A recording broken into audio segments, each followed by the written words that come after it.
Hey everyone, welcome back to the Going Scared podcast. This is your host, Jessica Honegger, founder of the social impact fashion brand Noonday Collection.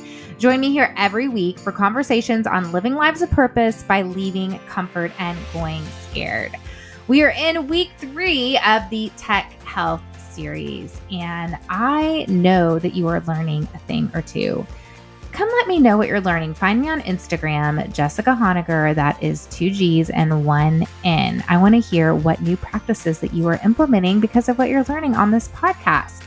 Today is actually the second conversation that I am having with Tracy Foster. So in case you missed last week, Tracy is the executive director of START, an organization that informs, inspires, and equips parents and families to maximize the benefits of tech while minimizing the harmful side effects. So definitely give that episode a listen. It's a great primer to what START is, what they do, and how they have helped and supported our family in technology. Tracy and I had that original conversation in late February where we talked about developing practical approaches to creating tech health safety nets in our home. Then enter coronavirus, and all of my tiny little tech guardrails flew out the window. So I wanted to reconnect with Tracy again, this time at the end of May when I was actually losing my mind. And I think you can probably pick up on that in this conversation. We wanted to do a check-in and chat all things quarantine screen, very much a real condition of our new enhanced reliability on technology during this time. A part of the conversation that I want you to really listen for is the refreshing idea that technology creates an opportunity for families to establish values together and have conversations around how they can intentionally use tech to lean into their family values. Next week's episode is actually with my friend Susan C., who actually works with moms and families to help them establish what are their values. Here's my conversation with Tracy Foster.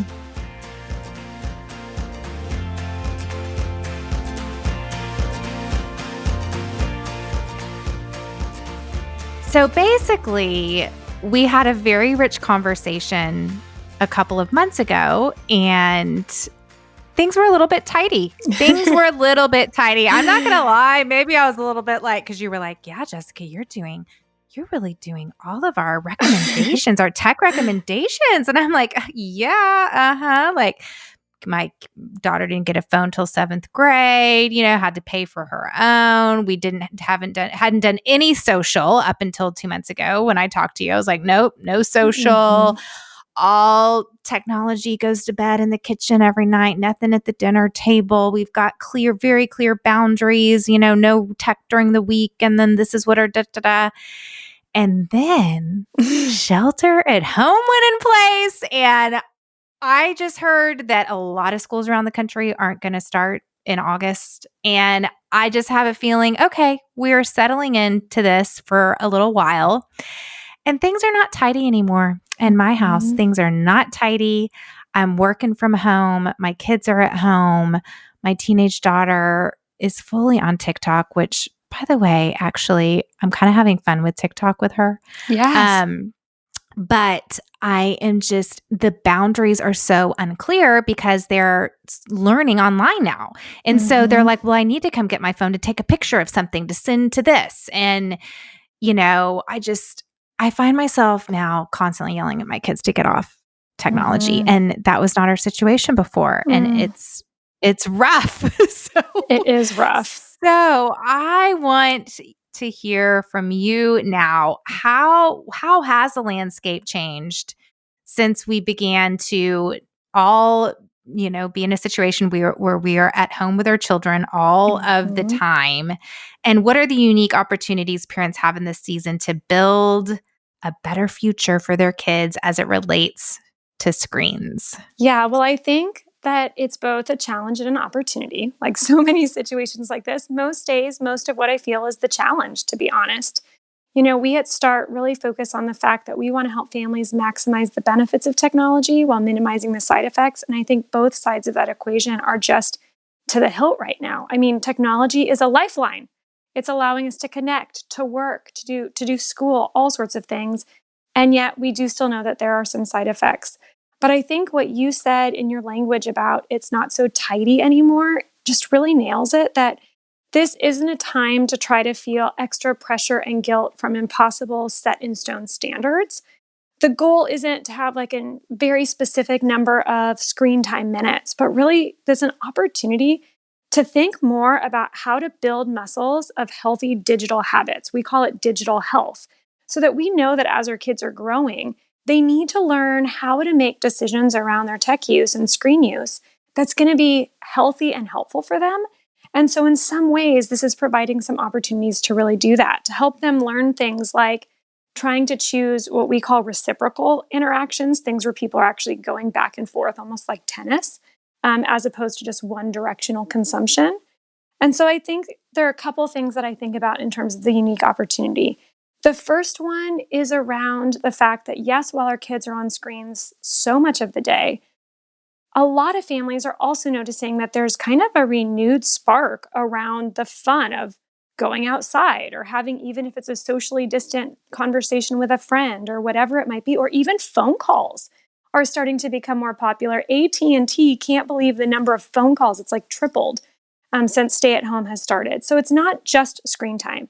So they're starting to taste some of that goodness. But I think in order to keep that momentum going, it's going to take more than just a wish and a hope. And I hope that that continues. And I think this is a time for us to really press into practice and coaching, which requires some language around digital health that's very coaching oriented and not criticizing them oriented, as well as really stepping into being a safe harbor for our kids as they make mistakes. The other thing that I think is really interesting is the fact that I think for the moment, in some ways, FOMO, the fear of missing out, which has been such a absolute pressure in our kids' lives, I think in some ways it's decreased.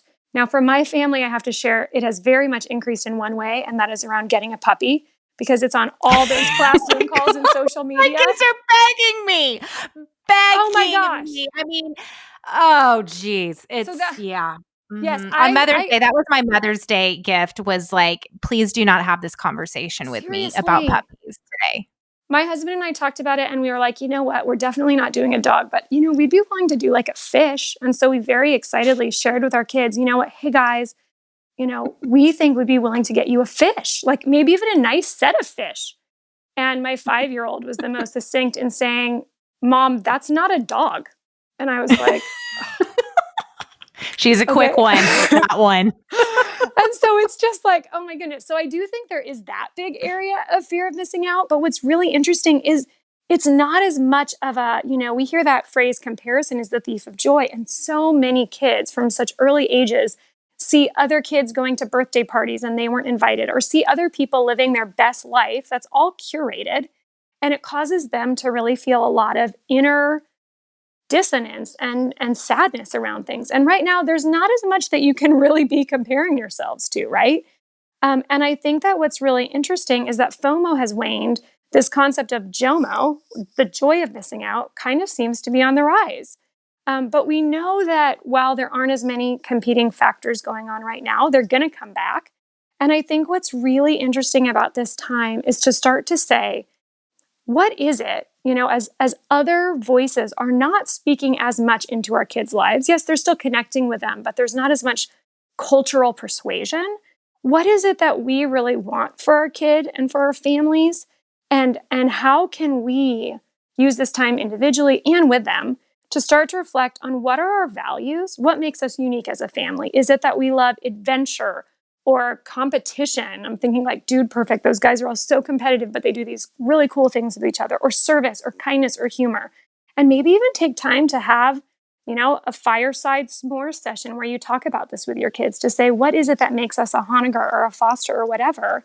And then talk about the role that technology and screens can play in supporting those values. So like, great, I have an app on my phone that can help my husband find a running trail wherever we are in the world, right? That's great. Who knows how often we're going to get to use that in the months ahead. But there's so many powerful ways that our screens help us live the lives that we want to live. But then there are some ways where our screens actually they use us. We're not using them. We just get sucked into the tide of them. And so I think this is a really powerful time to introduce this concept of digital health, to start to ask your kids, to model for your kids, because we're also on screens too much, to say, man, I am so tired of Zoom. I just want to sit and have a real conversation, or I want to have a phone conversation with someone, and here's why. So phone calls, these things where you go back and forth, it can be a Zoom too, or even a video chat. But one thing that's really neat about those is when you actually do a reciprocal exchange where you go back and forth like that tennis match, it releases oxytocin, which is a chemical in our bodies, and it acts like a Pac-Man. And what it does is it eats up cortisol, which is the hormone that's caused by stress. So I know in our house we have so much stress right now, and I think it's been interesting to be able to say to my kids, hey, I think you've just kind of been like consuming a lot of this one directional content, and take a break and actually interact with a human in an interactive way. Oh my gosh, And I'm you can using start this to on my see, kids totonight. I'm I using it on my mean, kids tonight. and Well, what's other amazing though, problem, yeah. I mean, I love, well, first of all, I am a 7 on the Enneagram, and we're notorious Oh, for the yes. fear of missing out. That's real. It's so real. And so that is one thing that has led to me having a deep sense of contentment in my life, is because Yeah. I have always told myself the story, like Friday night rolls around, and if I don't have plans, I'm like, everyone's having a party and I wasn't invited, because Mm-hmm. that is what you do on Friday night. You have parties. And it took me a while for me to realize, as I talked to my friends, like, Jessica, we're resting on Friday night. We're chilling at home with popcorn and our kids. And I'm like, really? You're not having a party? And now I'm like, oh my gosh, I have no fear of missing out, because we are all living the exact same lives. And I Yes. have to say, the last time we spoke, I had told my daughter she could get Instagram for her 14th birthday, and followed through with that. She has not been into Instagram. She's super into TikTok, which I'm having fun with her on TikTok. But Mm-hmm. the one time she experienced envy, she pointed it out, because we have this time every Sunday where we have this confession time where we say, where have I offended you this week? Where have I hurt you? Where have you hurt me? And we all just kind of lay our cards out on the table on Sundays and have this time of forgiveness and confession. And, she admitted or confessed, she had been envious at this one point, and we traced it back, and it was like, it was a photo from Instagram. And I'm like, yep, that's what it does to me too, And so Mm-hmm. it's been interesting to see how she's not that into Instagram, but a lot more into TikTok. And we've made TikTok dances as families. I love And so that. so that's been really fun. So I love how you're all about, I love what you said, to talk about your interests and your values. And then you take it one step further, and how can tech support that? Mm-hmm. So that is a really great takeaway. My second thing that is really interesting. So I interviewed Susan C. Her podcast interview is going to come out next week, and she's in the process of raising 7 children. I think it's 6 or 7. Oh my gosh. And yes, and she's homeschooled all of them. And what was interesting is when I did my interview with her, I was expecting, like, here are our technology rules, here are our boundaries. And there was none of that. It was all about conversations, and it was about values and identifying our values. And it's funny because at the time I was like, Susan, come on, give us the rules, give us the clear cut. But now that we've all basically been forced into this homeschooling role, I'm seeing how gray it is when your kids are online learners. Things do become more gray. And so it has to be a lot more about conversations than it is about do this, do that, Mm-hmm. because Mm-hmm. our kids are online all It's so day. true. I so wish that there were just an easy button or a list of to-dos and to-don'ts that you could just, say, okay, I'm following this rule book, and that's going to solve it.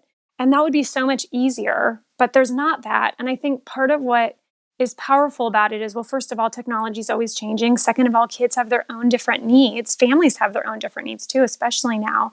But I think what's powerful about it is sometimes rules can be something where, yes, the parents can let up on them over time, but it's something that the parent is enforcing.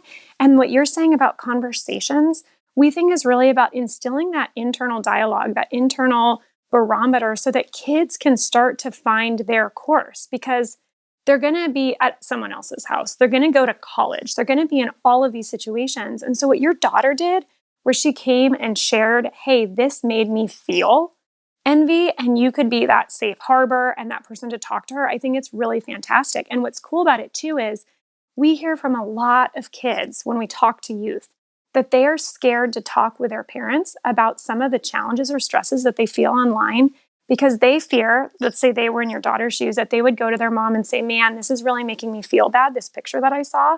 And that their mom would respond back by being like, that's right, Instagram is just terrible. We're taking Instagram off your phone. You can't have an Instagram account. And what that does is it just shuts down the kid from actually getting help. Like what you were helping to walk your daughter through was a normal part of adolescence, or let's be honest, it's a normal part of our lives as we scroll through Instagram.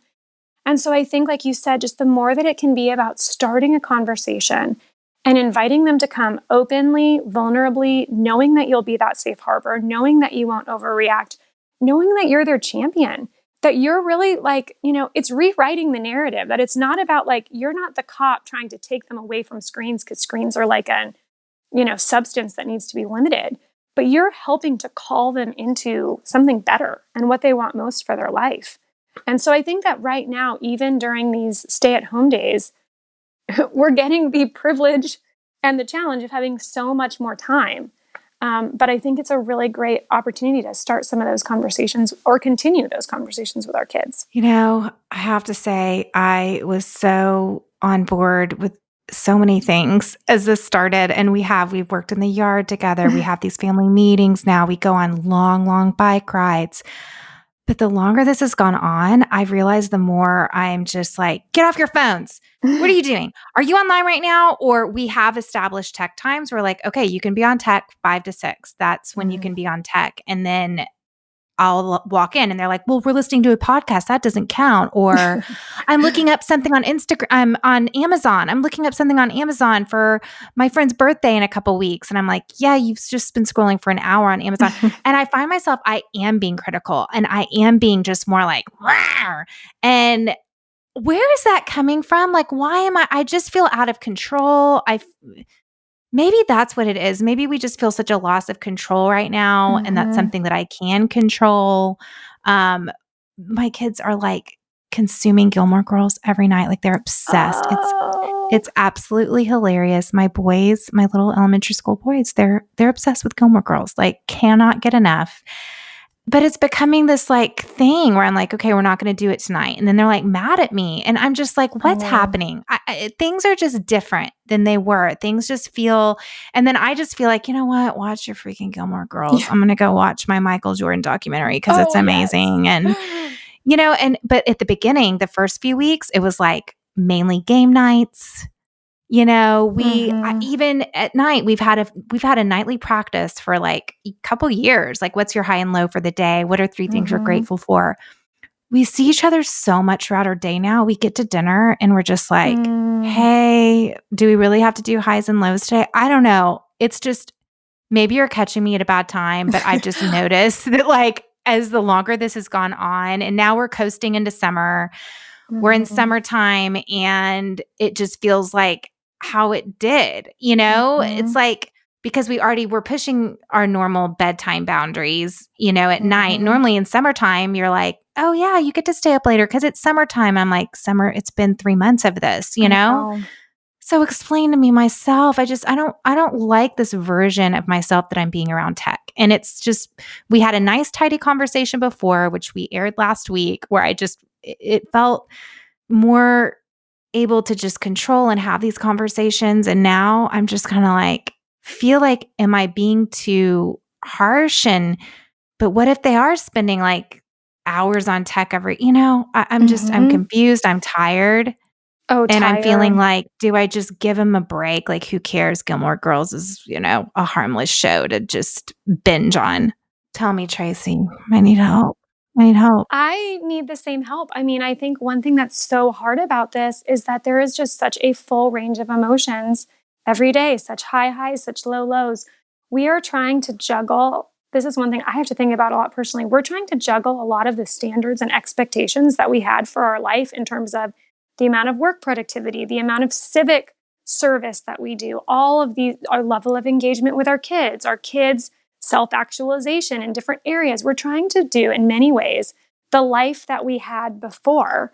and still put that pressure on ourselves. And so I think that is really hard. That's what I've been just personally struggling with, is how do I realize that I just can't expect so much from myself, and I can't expect myself to always be patient or not tired, because guess what? I am more tired. I know empty nesters, they have a lot of extra time. They probably have a lot of extra loneliness. They're like posting these things on the internet about like organizing their garage and their closets, right? I mean, that is so far beyond my realm of reality. So I think a few things I would say is, one is, I do think it's fair to give yourself more grace, even if like rhythms are your friend.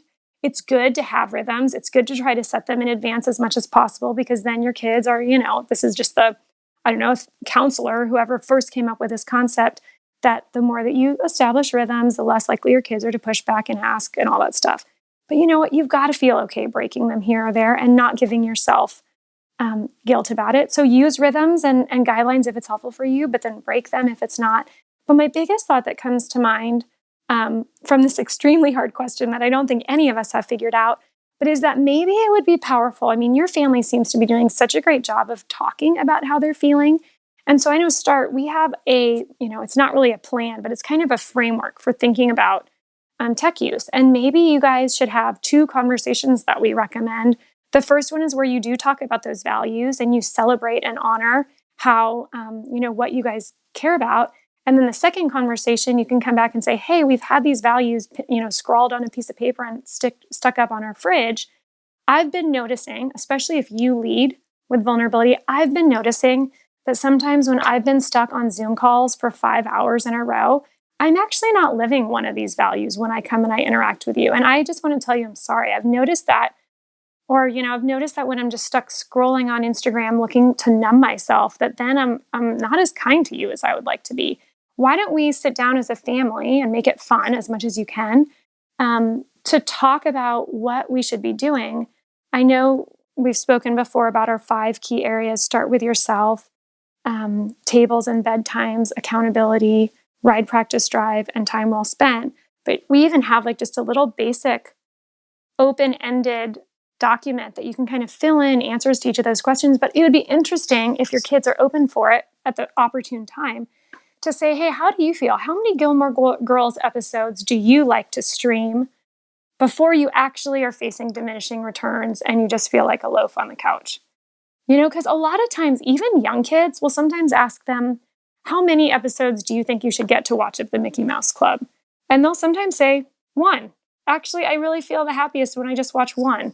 And so if they feel like maybe they're having a voice into what life looks like right now, or using other frameworks like, hey, how do you feel when you're online? We talk about the 3 C's.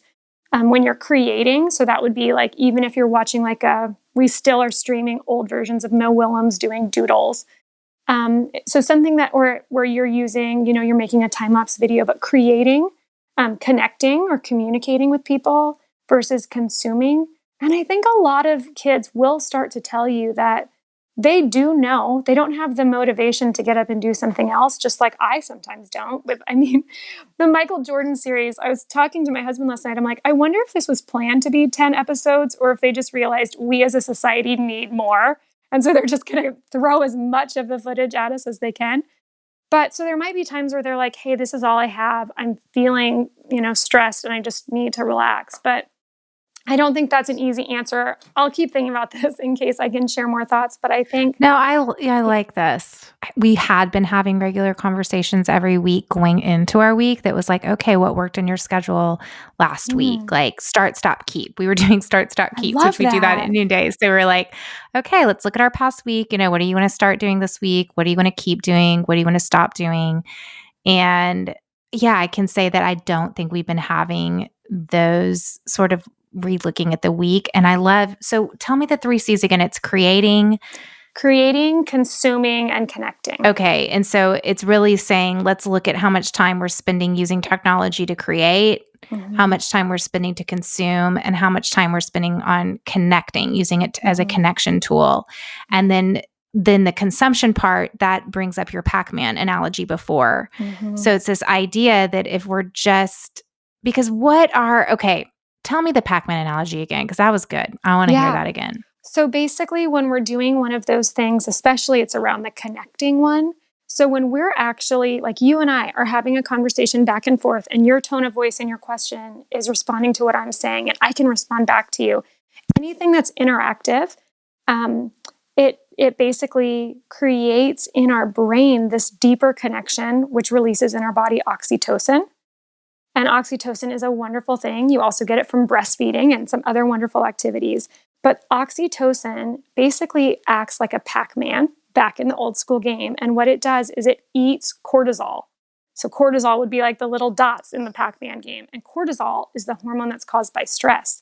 So that's why I know that I have noticed more that, instead of like putting something on social media, like I'm so burned out, I'm so stressed out, here's something my kids did that annoyed me, that doesn't actually provide the same therapeutic relief as calling a friend or doing texting, but texting back and forth with a friend and saying, oh my goodness, I'm having a really hard time. And they respond back to me and they say, hey, I hear you, I see you, I know you. And that connection, that kind of, we call it like a tennis match where it's serve and return. It just does something we are just wired for that type of connection. So that is the benefit. And then what is the detriment of consumption of just binging on Michael Jordan shows or just scrolling mindlessly, because I do Rent the Runway, and I'll just scroll for clothes. I'll just scroll. And so part of me feels like the reason I'm being extra critical to my kids right now is I think because it's like my inner voice is being critical towards myself. Like I'm realizing I am not walking in integrity and my aspirational values versus what are actually happening. Mm-hmm. And so when I am doing that, then that self-criticism comes out on them. So so tell us why, because part of it's like, so what, binge on Gilmore Girls, like who cares? Like actually, why should I care that isn't good for my brain or my digital health? Well, I think the biggest thing is just how you probably have even noticed, I can certainly notice how it starts to make you feel. So there's a certain amount of time that I absolutely feel completely fine consuming. And for me, even personally, or for my kids, it's not a set number of minutes. It's kind of dependent upon my mood. But I can start to tell when I do just like endlessly scroll, and I'm actually just like feeling physically worse. It actually almost is like overeating. So I know for Mother's Day, we just got my favorite ice cream cake. I know that I can down 2 pieces of that ice cream cake in a serving because I love it so much. But if I start to eat even like 2 slices that were cut larger than they normally would be, or if I eat a third piece, I actually don't feel good. I've lost the benefit of the joy that I had, the part that did help give me comfort and pleasure. And now I actually leave feeling worse than I did when I came to the table. And I think that's it's just kind of implicit gauge in our own bodies that is so hard for us to learn. But if we can pass off to our kids, hey, what is it? It's not methodological, but when do you start to feel that slip of, okay, that was, like I've noticed we have been big fans of Lego Master, but guess what? My kids, they really love one episode of Lego Master. Every time we've watched 2 at a time, like they're grumpy, they're blah, they've turned into zombies. And so I've been able to see, okay, hey, 1's right for them. And it's an hour-long show. And actually, some of my kids could handle 2. But I think it's just about that self-assessment of, what am I trying to accomplish now? Hey, I had a really stressful day. I'm exhausted. I just need to veg. Okay, great. Now I'm feeling a little better. I can probably put down my phone, put down my computer, and go do something that I will enjoy even more. It's mostly just an opportunity cost. I guess really you were saying like, what's the downside? Is if there's something that you know about yourself, like my husband loves to run. And so for him, it's really one of these things where it's like, okay, hey, I'm mentally exhausted. I need a recovery. I'm going to go to ESPN or, the Wall Street Journal or whatever it is. But then after a certain point, once my tank has been filled enough, the thing that's actually going to make me feel better now and help me wake up feeling better tomorrow is if I go for a run. And you know what? If you don't do that every time, you don't guilt yourself. You're going to like indulge more, and that's okay. But I don't know if that describes it well, but that's how I think about when you just overdo it. It just makes you feel like a bloated feeling, even though that's supposed to be what it is with food. Well, and there is an opportunity cost. especially as right now we're managing our kids doing their school digitally. And if they get kind of off track and suddenly they've been watching, Netflix, I mean, it's just all right at their fingertips right now, And Yes. so, The other thing I just thought of, and I know you've read this article, I don't know if you've spoken about it at all on your podcast, but this beautiful piece by Andy Crouch and others at Praxis that talks about blizzard, winter, mini ice age. I think that comes into play even with some of what we're talking about. I found it to be so challenging running a race where either you don't know where the finish line is, or maybe even worse, the finish line keeps moving. And so, one thing that's been really helpful that we just pivoted on by accident, thanks to my 8-year-old, was he started realizing, like, hey, this is not like we kind of were just operating in a survive and advance type timeline. Okay, hey, how are we going to get through this day, this week, whatever? And he started realizing, no, I haven't had the heart to break it to him that school is probably not starting yet. It's starting again in the fall, at least in the way that we expect. But he started thinking, hey, I'm going to think with a broader time horizon. What do I want to accomplish by the time I step into third grade? And so he's like really started to realize, I really want to see how many songs can I learn on the piano. I want to learn to rollerblade.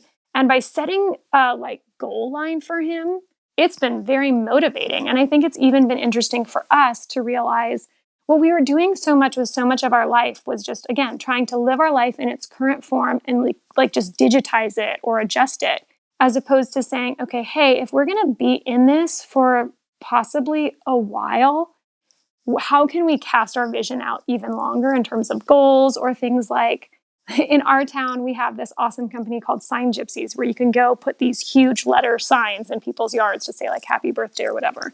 And just the other day I realized we might be like this for a long time. We should just buy our own set. Like that's a new thing our family can do for people when they have birthdays.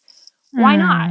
And trying to think, if we're going to be like this for 12 months, what will I think 12 months from now that I will have said, oh, I should have made that investment? And I don't just mean financial, that, that would have been a useful thing. And it's so hard because we just can't predict. We don't know how long this is going to be.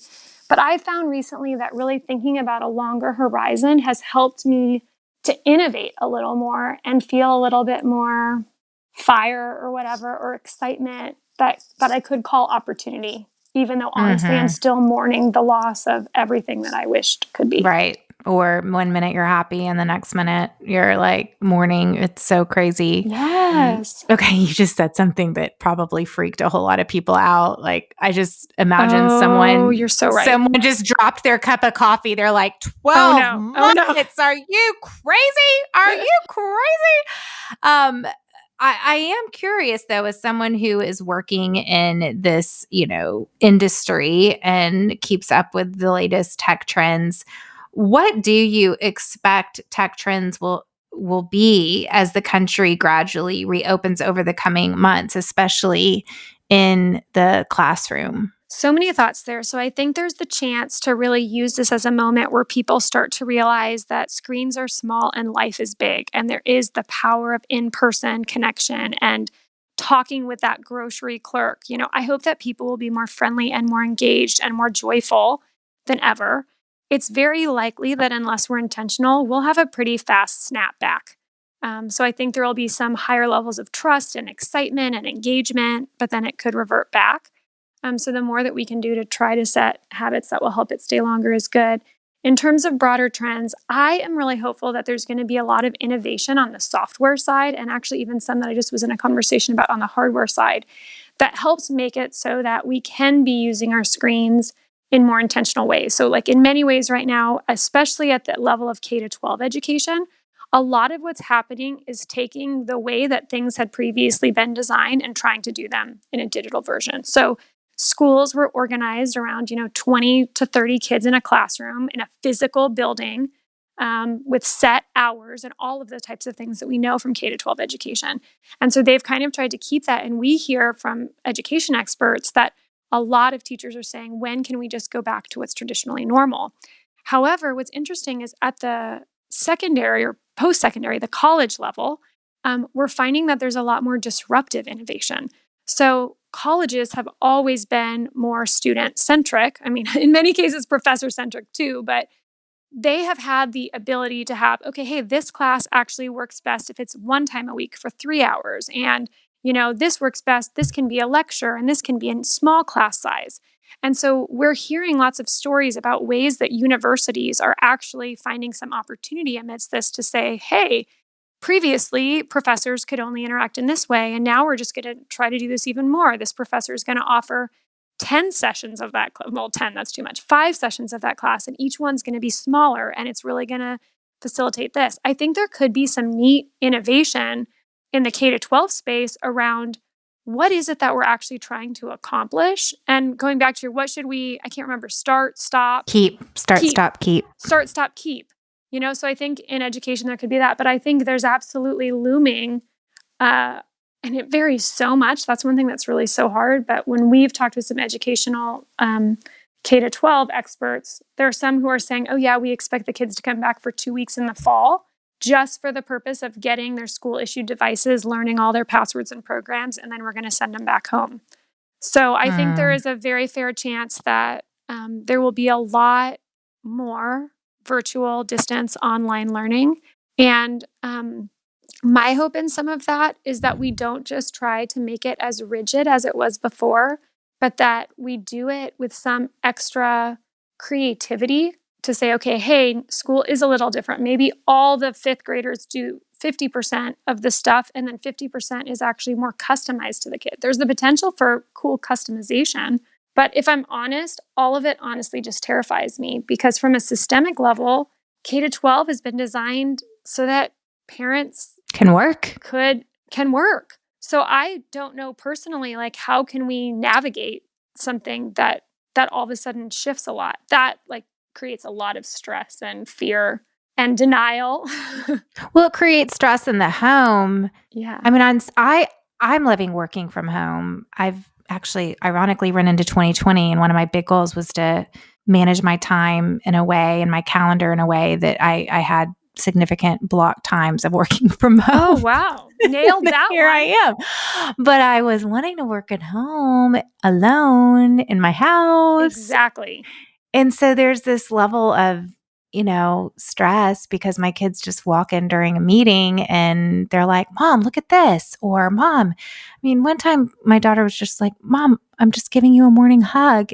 And I was like in a really intense meeting and was like, okay, just in 30 minutes. Okay. And so that is creating this mom guilt that I haven't had in years. I had it back when I was working from home when my kids were littles. And I was like, I don't care that you're awake. You can just hang out in your crib for another hour because I Yes. I'm like, oh my gosh, I haven't felt this in years and now it's back. So what are we going to do as far as, what are some of the how is this going to change how we work from home as well? I think that's going to be really interesting. I don't know whether it will be a little bit of a shift. There's so many different facets to it. How will it affect different genders? How will it affect if one spouse starts actually having to go outside of the home again for work? How does it affect single moms or single dads? I think there's a chance that we'll just, through pain and suffering, probably fight through to learn those things where our kids will start. Maybe there will be more signs on the door that says, hey, here's my schedule for kids that are old enough to read. Do not come in unless there is a fire or someone is bleeding heavily, during these specific times. I'm not talking like a scrape, but I think there's a chance that some of that could lead to kind of powerful and unique development opportunities for our kids. This is like trying to be wishful thinking. But if you think about it, so much of our society now is so helicoptery and so scheduled and so you're going to go do all these different activities. This is maybe just self-justification, but I think it is actually useful that my kids know that I am working until a certain time, and when they wake up, they're not in cribs anymore, but they have to entertain themselves for quite a long time. And I think I hope that there are going to be some really neat things where kids learn to bake and they learn to do some of these different things as they press through that boredom. Because I will say at a societal level, one of my hopes about this is our kids, and Brene Brown had an awesome quote about this recently, but she basically said, one of the things that our teenagers don't know is how to press through boredom, how to build those muscles to go through it. It is a first time for them to be experiencing that because their whole life, they've had a busy school and activity schedule and memes and TikTok, right, at the ready. And so now they're having to figure out how do they do that. And it's going to be a process of pain and suffering. I think she said they're going to complain 1,000 times that they feel like they're dying. But if they fight through it, they'll get to the other side and experience something that very few youth today experience, which is their imagination. So, I mean, there's a hopeful thought of, okay, maybe we'll start to come to some process where we just know each other better and we stop feeling guilty. But I don't know. I think it's going to be really hard if we and the organizations that we work with or for or run are expecting the same things from us. And if we're expecting the same thing of us towards our kids, I just don't know. I think so much for me, because I do work, that when I'm in my time with my kids, I really have a high standard for that time. I want to be on. I want to be interactive. And right now, I just can't be as much because I'm juggling so much more. And I mean, data shows that multitasking is like one of the worst things we can do, right? If you're doing an activity like a work task or any task really, but especially tasks that require focused problem solving, if you're doing it in what's called a state of continuous partial attention, it takes like 4 times as long. And you can tell that when you're thinking about the critical thinking, it takes you about 20 minutes each time you shift in or out of a different thing. So like when you were in that intense call, your mindset was in a certain mode. It would have taken you probably 20 minutes, according to this theory, to really truly be in the spot, ready to accept a tender hug from your child. And so those, like the back and forth of that, I think that that's one of the most migraine-inducing things in my life. So I don't know, Jessica. Can Oprah? We need to talk to Oprah. Does she have a good word for us on this? Because maybe, I'm sure she does. If Oprah doesn't know, I don't know.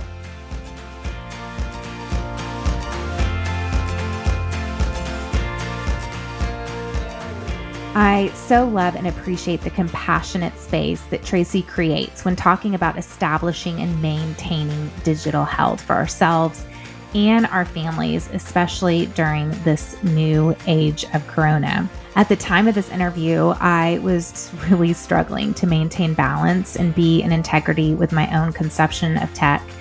And I was feeling impatient and critical of my kids and their own tech use. I feel like that is the words they're going to remember most that I've said to them during this time, is like, get off tech, which is not my goal.